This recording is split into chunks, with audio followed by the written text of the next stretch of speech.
चश्मा लगा के सबके तू छोड़ चलो हम के उठा के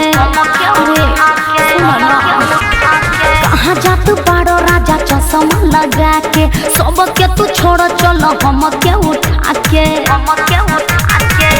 चल चल के घास पर गमछा बिछाइली हला जा चल मरई में गरई फसाइली हल जा चल मरई में गरई फसाइली हल जा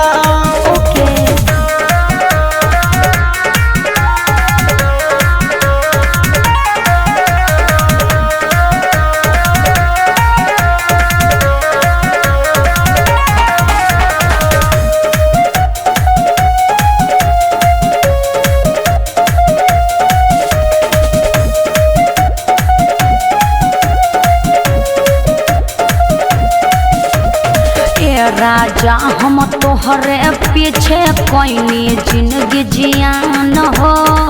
तोहरा जैसा न मिली रानी चिकन समान हो ई बात बा ए राजा हम तोहरे पीछे कोई जिंदगी जियान हो तोहरा जैसा न मिली रानी चिकन समान हो ऐसे मत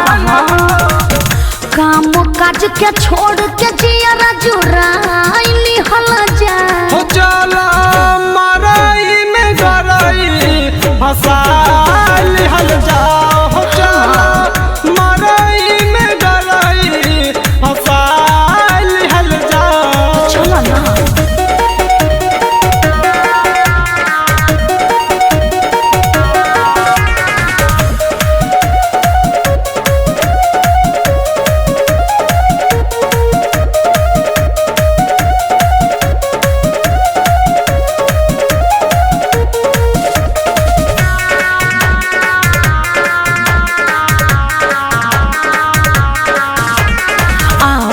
राजा मूड बनल बा कर मत खराब हो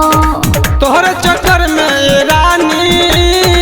भइल बानी बर्बाद हो ई बात बा